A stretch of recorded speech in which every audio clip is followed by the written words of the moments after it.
It began with a quiet tension that spread across cities and towns, a subtle undercurrent that no headline could fully capture. Families gathered around radios, listening to news reports from Europe and Asia, reports that seemed distant yet impossible to ignore.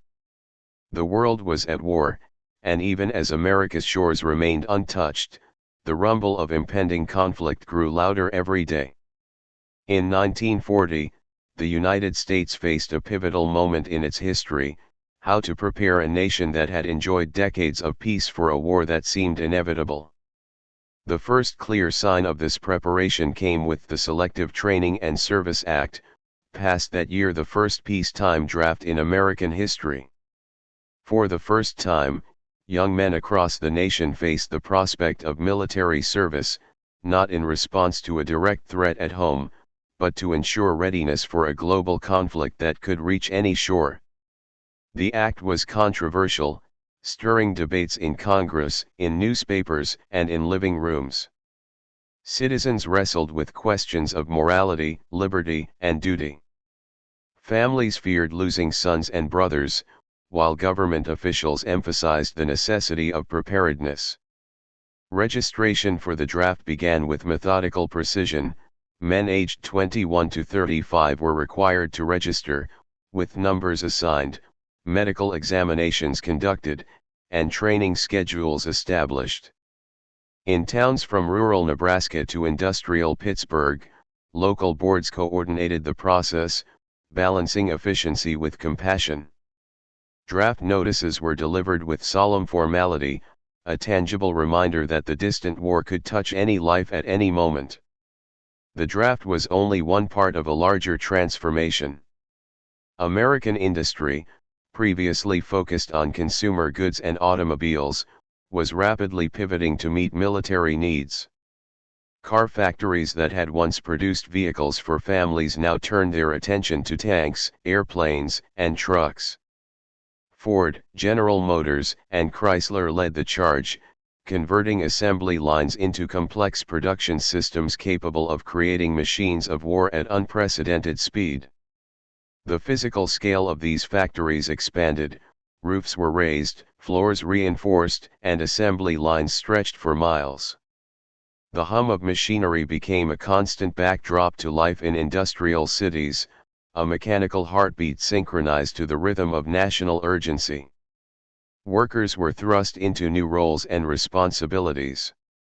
Men, women, and even teenagers who had never operated heavy machinery before learned to weld, rivet, and assemble components with exacting precision. Training programs accelerated, often compressing months of instruction into weeks, because the need for production was immediate. Cafeterias, dormitories, and transportation networks adapted to accommodate an influx of labor. Entire communities organized around the factories, creating support systems that allowed workers to focus on the relentless pace of production.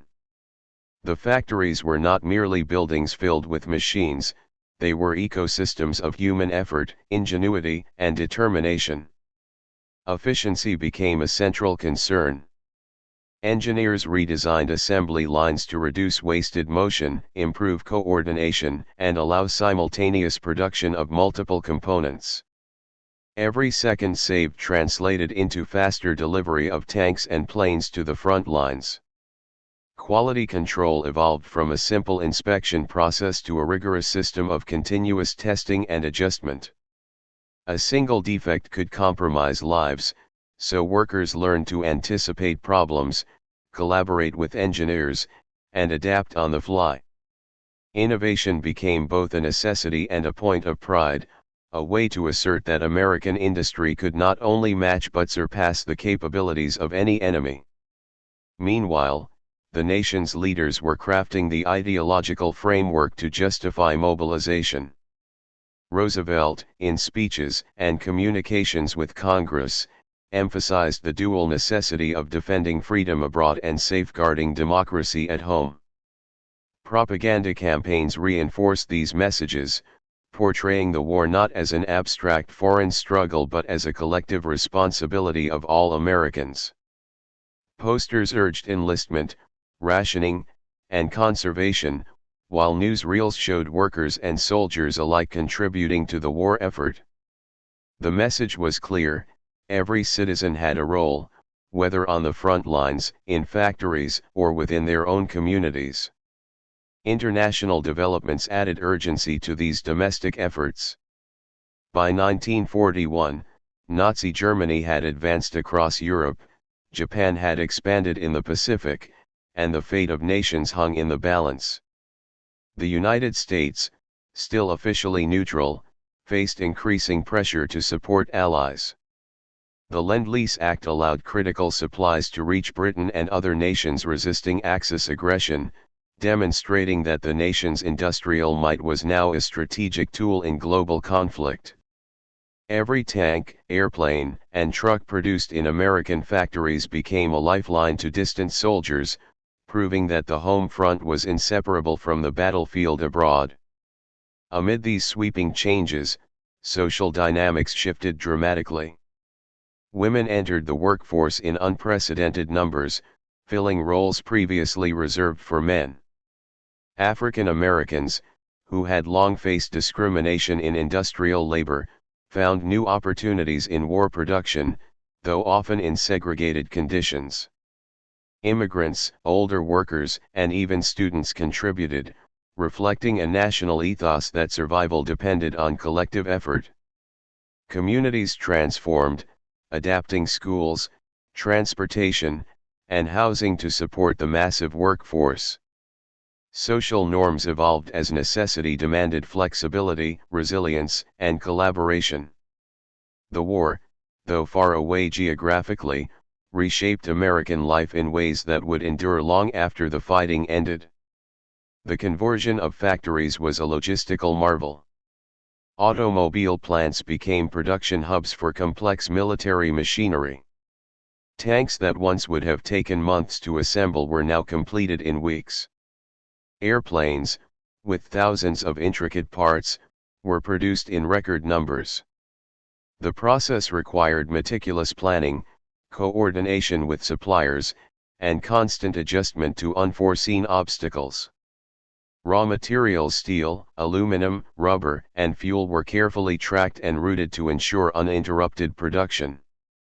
The scale was unprecedented, and the success depended on both human ingenuity and the seamless integration of technology, labor, and management. By late 1941, the cumulative effects of these efforts were undeniable. Military readiness increased, industrial output soared, and public awareness of the war's global stakes deepened. The United States was no longer a passive observer, it was a nation actively preparing for engagement on multiple fronts. The combination of the Selective Service Act, industrial mobilization, and social transformation demonstrated that America could pivot from peace to total war with remarkable speed and coordination. The foundation was laid for what would become a decisive contribution to Allied victory. Even as the nation adapted to these changes, the human element remained central. Workers endured long hours, physical strain, and emotional stress, yet their efforts were infused with a sense of purpose. Families supported one another through rationing, absence, and uncertainty. Communities rallied to provide housing, child care, and social stability. The war demanded extraordinary sacrifice, yet it also fostered unity, innovation, and resilience. The experience transformed ordinary citizens into participants in an unprecedented national project, linking their daily labor to a global struggle for survival and freedom. The story of America's early wartime mobilization is ultimately one of preparation, adaptation, and foresight. The Selective Training and Service Act marked the beginning of a national commitment to readiness, while the conversion of industry showcased the country's capacity for rapid innovation. Social structures adjusted to meet the demands of production, and the ideological framework emphasized responsibility, duty, and collective action. The nation was no longer merely watching the world go to war, it was actively shaping the course of events, laying the groundwork for a contribution that would eventually prove decisive in the fight against Axis powers. By the time the United States fully entered the conflict after Pearl Harbor in December 1941, the foundation was already in place. Drafted men had begun training, factories were rolling out military hardware, and the workforce had adapted to new roles with astonishing speed. The nation had transformed in a matter of months, demonstrating that preparation, organization, and determination could convert a peacetime economy into an industrial and military powerhouse. The story of this transformation is a testament to human ingenuity, resilience, and the understanding that victory in modern war depends not only on strategy and courage but also on the ability of a nation to mobilize every resource at its disposal. America was ready, not yet fully at war, but fully aware of the stakes, and fully prepared to meet them. From small towns to sprawling cities, from assembly lines to barracks, the nation had begun a journey that would redefine both its role in the world and the lives of its citizens forever. Engines of victory. The roar of machinery became a defining sound of American cities, a relentless hum that filled the air and echoed through neighborhoods that had once known quiet streets. Factories were no longer simply places of labor, they had become engines of global strategy, each assembly line a cog in the machinery of war. Steel, aluminum, and rubber were transformed into tanks, planes, and trucks, and the rhythm of production dictated the pulse of entire communities. The war was far from home, but its presence was tangible in every clang of metal, every hiss of steam, every spark of welding torches in the nation's industrial heartlands. In Detroit, the motor city that had once defined the American dream with automobiles, engineers, and workers now produced armored vehicles at unprecedented speed. Ford and General Motors became synonymous with wartime innovation. Tanks that had previously taken months to assemble were now completed in mere weeks. Airplanes, each with thousands of parts requiring exacting precision, rolled off the lines in quantities unimaginable just a few years earlier. Efficiency was paramount, and the workforce adapted, learning new skills at a pace that matched the urgency of the conflict. Women, previously confined to clerical or domestic work, became riveters, welders, and machinists, demonstrating that determination could overcome inexperience when necessity demanded it. The factories operated as meticulously as a military unit. Every movement was calculated, every task assigned with precision, and every delay measured in lost opportunity. Engineers redesigned assembly processes to allow multiple components to be produced simultaneously. Supply chains, once simple, were now complex networks, with steel shipments arriving by rail, engines delivered by truck, and aluminum rivets supplied from distant smelters. Coordination became a skill as vital as physical labor. Managers, foremen, and workers learned to anticipate problems, adapt to shortages, and maintain output under intense pressure. Production was not merely mechanical, it was a demonstration of human ingenuity applied on an industrial scale. The sheer scale of production was staggering. By 1942, American factories were producing more planes and tanks than all the Axis powers combined. Trucks and jeeps poured into ports, bound for Europe and the Pacific, ensuring that soldiers had mobility that enemy forces could not match. Every shipment represented a combination of strategic planning, engineering expertise, and human labor, an achievement that reshaped the very notion of what industry could accomplish. In port cities like New York, Norfolk, and San Francisco, docks were crowded with crates, vehicles, and aircraft, each destined to tip the balance on distant battlefields. The United States had transformed its economy into a weapon of war, and the results were visible across oceans. Innovation extended beyond machinery to human organization. Workers developed systems to reduce fatigue and errors, combining scientific principles with practical experience. Shift schedules were optimized, tool layouts standardized, and training programs accelerated. Those who had never handled industrial equipment learned to operate complex machines with speed and precision. Teams formed a symbiotic relationship with technology, human effort and mechanical efficiency became inseparable. The factories themselves became living laboratories, experimenting with techniques that would revolutionize production not only during the war but for decades to come. Communities grew around the factories, swelling to accommodate the influx of labor. Housing shortages prompted rapid construction of temporary dormitories and apartment complexes. Schools, transportation networks, and social services adjusted to the needs of working families. Cafeterias, medical clinics, and recreational facilities were established to maintain morale and health. Local governments and civic organizations played an active role, ensuring that the industrial effort was supported not just by machinery but by social infrastructure. In towns and cities across America, ordinary life became intertwined with extraordinary labor, as citizens contributed to the war effort in ways that ranged from production to organization, from child care to civic support. Amid this relentless pace, human stories emerged. Workers formed friendships that transcended previous social boundaries. Women gained confidence and independence as they mastered technical skills, altering family dynamics and challenging traditional gender roles. African American laborers, often facing discrimination and segregation, demonstrated their skill and reliability, laying the groundwork for post-war social change.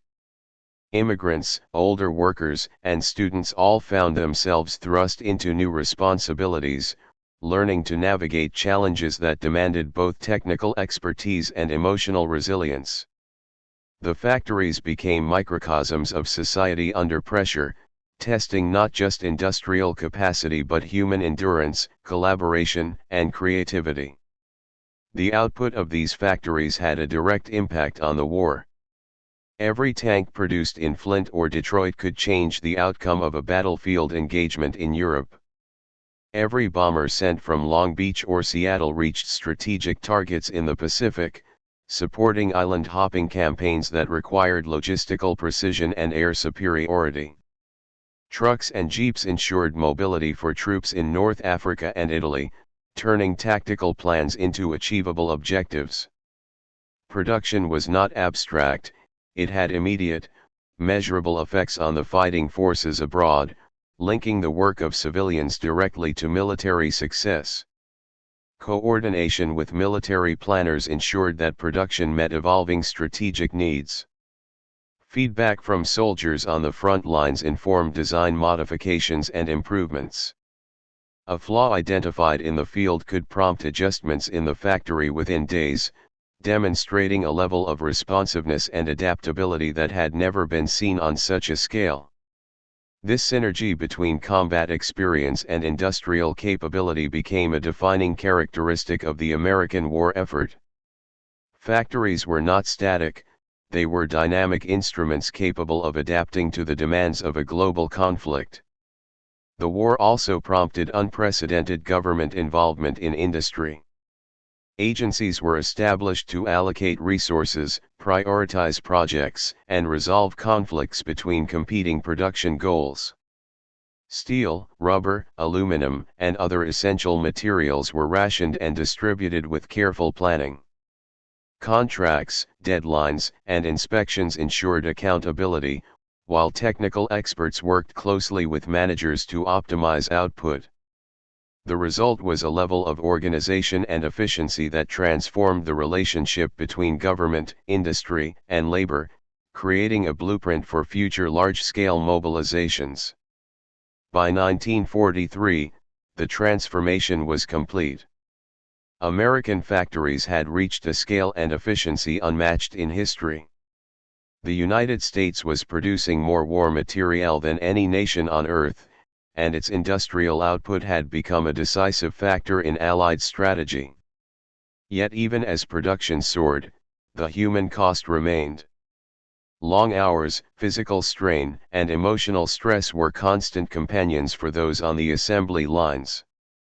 Families worried about loved ones both abroad and at home, and the weight of responsibility was ever present. Despite this, morale remained high, driven by a shared understanding that every hour, every effort, and every completed machine contributed to the liberation of occupied nations and the defeat of tyranny. Innovation, sacrifice, and collaboration combined to create a force multiplier for the Allies. The factories were no longer simply sites of production, they were strategic assets, shaping the course of the war. American ingenuity, whether in designing assembly lines, improving logistics, or training workers, became as critical as weapons themselves. The home front had become a battlefield of its own, where victory depended on organization, creativity, and relentless effort. The work done in factories, offices, and homes across the nation was as essential to the Allied cause as any military campaign. As 1944 approached, the United States stood as a global industrial powerhouse.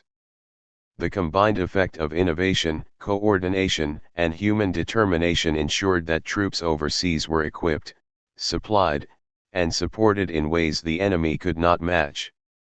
Factories that had once produced luxury cars now produced instruments of liberation, and citizens who had once lived ordinary lives now carried extraordinary responsibilities. The war had transformed the nation, revealing the capacity of people and industry to meet challenges that once seemed insurmountable. America's industrial triumph was not just a story of steel and machines, it was a story of human adaptation, ingenuity, and resilience. The relentless drive of workers, the precision of engineers, and the coordination of communities turned production into a weapon, demonstrating that victory in modern war depended on the seamless integration of human effort, technology, and strategy. From the assembly lines of Detroit to the docks of New York, from the classrooms of trained engineers to the barracks of drafted soldiers, the nation had mobilized with unprecedented speed and efficiency. The engines of victory were running, and the world would soon witness their full power. Allies and agreements. The world seemed to shrink as the realities of global conflict pressed closer to American shores. The United States, once cautious and distant, now found itself entwined in the fates of nations thousands of miles away. The war in Europe and Asia was no longer abstract, it was a tangible force reshaping politics, diplomacy, and strategy. Leaders realized that victory could not be achieved through production and manpower alone, it required coordinated alliances, shared intelligence, and agreements that define the principles guiding the post-war world. Amid this turbulence, the United States and Britain forged one of the most significant statements of vision and intent, the Atlantic Charter of 1941. On a ship anchored off the coast of Newfoundland, President Franklin D. Roosevelt met with Prime Minister Winston Churchill. The world watched with bated breath as these two figures, representing nations with deep histories and global influence, outlined a framework that would guide not only wartime cooperation but the reconstruction of peace afterward. Unlike treaties negotiated under the pressure of immediate conquest, the Atlantic Charter was aspirational, a declaration of shared values rather than a list of tactical agreements. Its significance lay in its principles: no territorial expansion, the right of all people to self-determination, access to resources, economic cooperation, and freedom from fear and want. In a world torn by aggression and occupation, these ideals offered hope, even as the outcome of the conflict remained uncertain. The Atlantic Charter represented more than diplomacy, it was a moral commitment. Roosevelt and Churchill understood that the fight against Axis powers was not merely military but ideological. Germany's blitzkrieg had demonstrated the devastating potential of unchecked aggression, while Japan's expansion across the Pacific threatened nations and peoples with subjugation. By publicly articulating the Charter, the United States and Britain signaled that their vision extended beyond victory. It encompassed justice, freedom, and a new international order. Citizens of occupied countries seized upon the document as a beacon of hope, sharing its principles clandestinely through underground networks, newspapers, and whispers of resistance. The Charter became a symbol, an affirmation that the sacrifices made on the front lines and home fronts were contributing to a world worth defending. In practical terms, the Charter influenced strategy and resource allocation. The United States, still recovering from the effects of the Great Depression and adjusting to its own mobilization, now had a clear moral compass for engagement.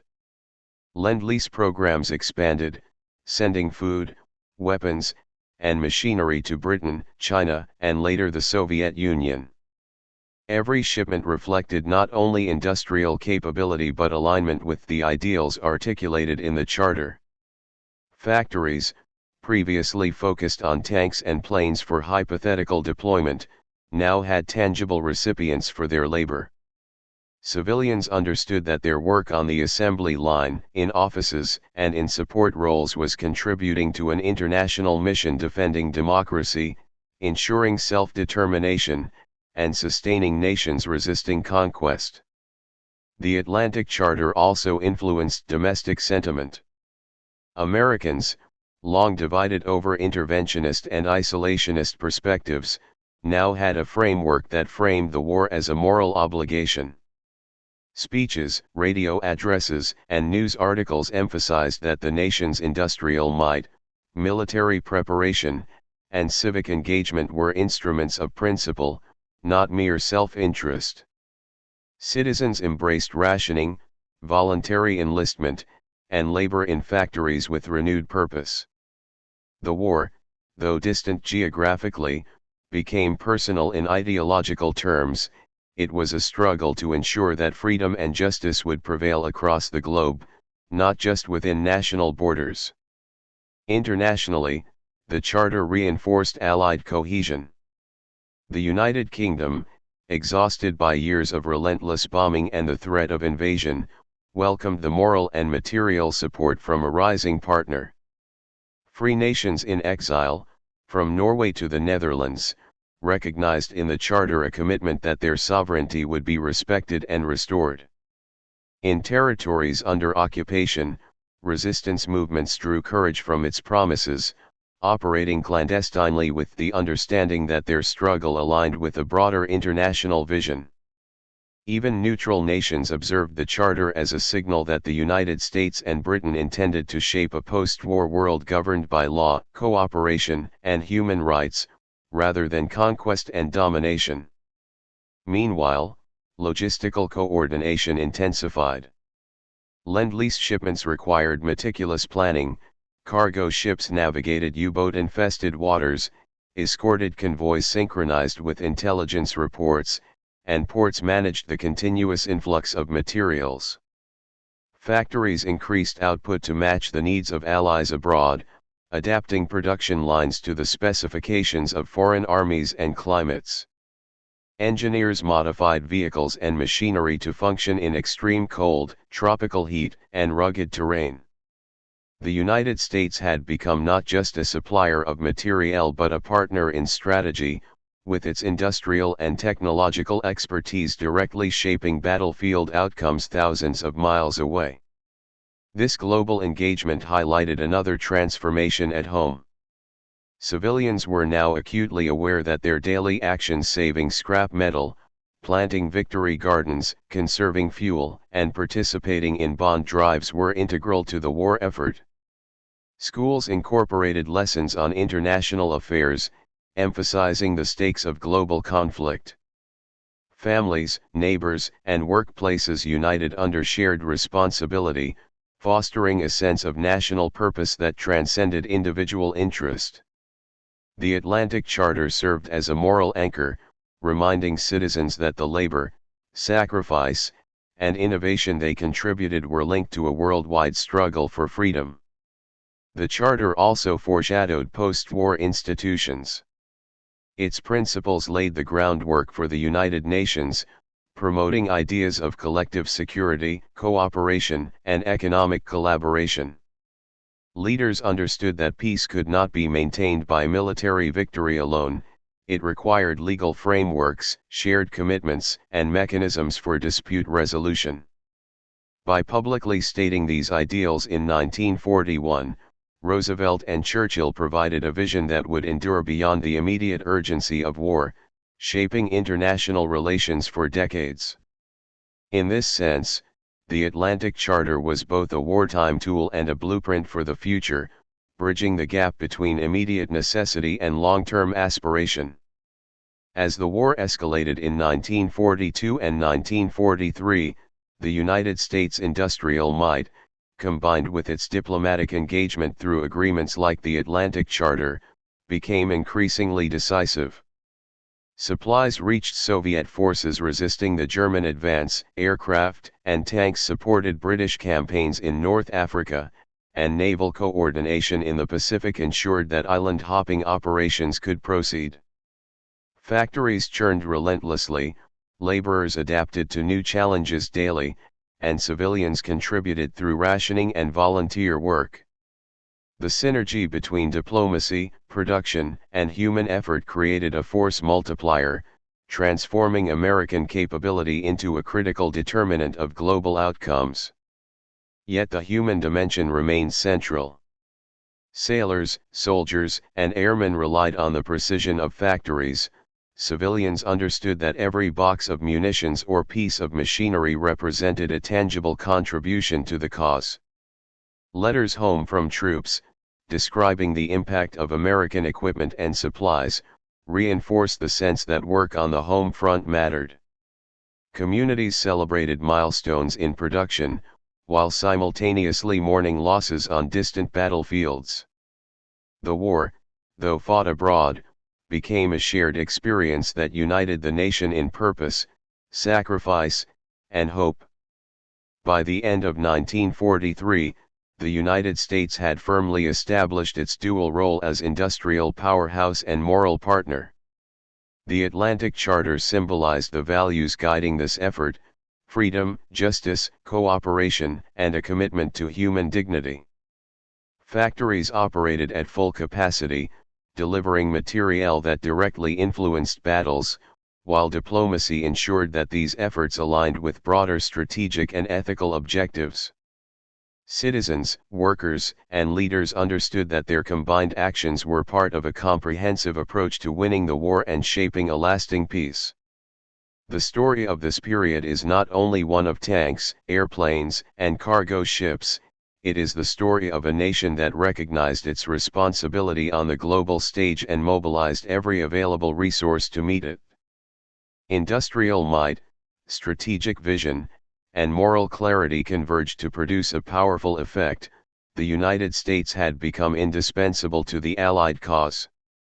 Factories, communities, and diplomatic initiatives were not isolated endeavors, they were interconnected elements of a grand strategy, one that combined human effort, technological innovation, and international cooperation in a way the world had never seen before.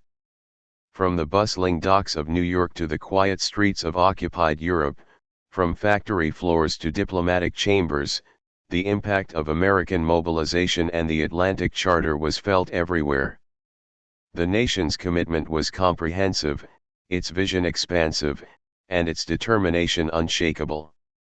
Victory was no longer a distant hope, it was the cumulative result of planning, labor, innovation, and principled engagement, a demonstration that modern war required more than armies. It demanded the mobilization of an entire society, aligned with shared ideals and global purpose. The full mobilization. The year was 1944, and the United States had transformed into a nation on constant motion, its every effort directed toward a single purpose: winning a global war. Streets that had once echoed with the leisurely rhythm of civilian life now vibrated with the hum of war production, the movement of convoys, and the urgency of training soldiers for deployment overseas. Factories never slept, docks operated around the clock, railroads transported raw materials and finished equipment with military precision. America's industrial and human machinery had reached a level of coordination that was staggering, a vast network in which every component, whether human or mechanical, had its role. By now, every element of society contributed to the war effort. Men and women, young and old, from rural towns to sprawling cities, found themselves engaged in tasks that had once seemed impossible. Women continued to dominate industrial labor, welding the fuselages of bombers and assembling engines capable of carrying troops and firepower across oceans. African American workers, though still facing systemic obstacles, played increasingly visible roles in factories, shipyards, and offices, challenging entrenched prejudices while ensuring that the nation's production lines never faltered. Even teenagers participated through auxiliary organizations, volunteering in scrap drives, distributing propaganda materials, and supporting rationing programs. Every effort, no matter how small, was part of a collective force propelling the nation toward victory. Factories had reached unprecedented levels of output. Aircraft plants in Seattle, Los Angeles, and Detroit operated as continuous systems, each assembly line synchronized with suppliers and logistics hubs across the country. Shipyards in the East and West Coasts launched vessels at rates that astonished both allies and enemies, with Liberty ships symbolizing not just industrial capacity but strategic ingenuity. Every vessel, plane, and armored vehicle sent abroad represented countless hours of labor, problem-solving, and coordination, linking American ingenuity directly to the operational needs of soldiers and sailors in Europe, North Africa, and the Pacific. The integration of technology and labor was key to this success. Engineers, designers, and scientists collaborated closely with factory managers to refine production techniques. Welding robots, conveyor optimization, and modular assembly methods allowed machines to be built faster, stronger, and more reliably than ever before. Training programs ensured that workers could master complex skills quickly, transforming novices into experts capable of maintaining quality under pressure. Even as production targets soared, innovation kept pace, creating a feedback loop in which the tools of war were improved even as they were produced in record quantities. Logistics had become a science in itself. Supplies needed to reach the front lines at precise times, avoiding delays that could jeopardize campaigns. Convoys were carefully routed to minimize losses from enemy submarines and aircraft. Ports were staffed by thousands of dock workers, stevedores, and engineers, all working under tight schedules to ensure that cargo moved seamlessly from factory to battlefield. The coordination between the production lines in America and the soldiers on distant shores was remarkable. A rifle assembled in Ohio might arrive in a French village weeks later, ready to be used in an operation that depended on its reliability. Military mobilization was now comprehensive. Millions of Americans had been drafted or had volunteered, trained in camps across the country before being deployed to combat zones. The Selective Training and Service Act of 1940, once a controversial peacetime measure, had now become a cornerstone of national defense. Soldiers received rigorous preparation, learning not only combat skills but also the operation of vehicles, communication equipment, and support systems critical to modern warfare. Coordination between military planners and industrial producers ensured that every unit had the resources needed for its mission, from rations to artillery, and that the timing of production aligned with strategic offensives. Overseas, the impact of American production and mobilization was unmistakable. In Europe, the build-up for D-Day in June 1944 showcased the culmination of years of industrial preparation. Thousands of tanks, planes, and trucks moved across oceans, allowing Allied forces to launch a massive amphibious invasion that would turn the tide against German occupation. In the Pacific, island-hopping campaigns depended on the steady flow of aircraft, naval vessels, and supplies, each shipment representing a combination of engineering expertise, labor, and logistical planning. The United States' ability to equip and sustain its military forces had become a decisive factor, allowing commanders to focus on strategy rather than supply shortages. Even as victory seemed within reach, the human toll remained profound. Factories operated long hours, and workers faced physical and mental exhaustion. Soldiers in training endured grueling regimens, preparing for combat that would test endurance, skill, and courage. Families worried constantly, balancing patriotism with personal concern for loved ones. Yet the collective sense of purpose, reinforced by news reports, government communications, and community support, kept morale high. Americans understood that their sacrifices, whether on the battlefield or the assembly line, were interlinked and essential to success. Diplomatic efforts continued alongside military and industrial mobilization. Alliances strengthened as the United States coordinated with Britain, the Soviet Union, China, and other nations to ensure that operations were synchronized across multiple fronts. Supply routes were negotiated, intelligence shared, and strategic plans adjusted to take advantage of new information. The lessons of the Atlantic Charter remained relevant, guiding principles that ensured cooperation was grounded in shared objectives, rather than short-term gain or unilateral action. This integration of diplomacy, strategy, and production created a multidimensional approach to warfare that the Axis powers could not match. By late 1944, the combined effect of industrial power, military mobilization, and international cooperation became undeniable. American factories were producing thousands of aircraft, tanks, and vehicles every month. Soldiers were equipped with the latest weapons and supplies, trained in techniques honed by experience and innovation. Civilians continued to contribute through labor, rationing, and volunteer work. Diplomats and military planners maintained constant communication with allied nations, ensuring that every action supported broader strategic objectives. The United States had transformed into a nation where every citizen, every machine, and every decision was aligned toward a common goal. The war was entering its final, decisive stages. The liberation of occupied territories in Europe and the push toward Japan in the Pacific demonstrated the effectiveness of sustained mobilization and coordination.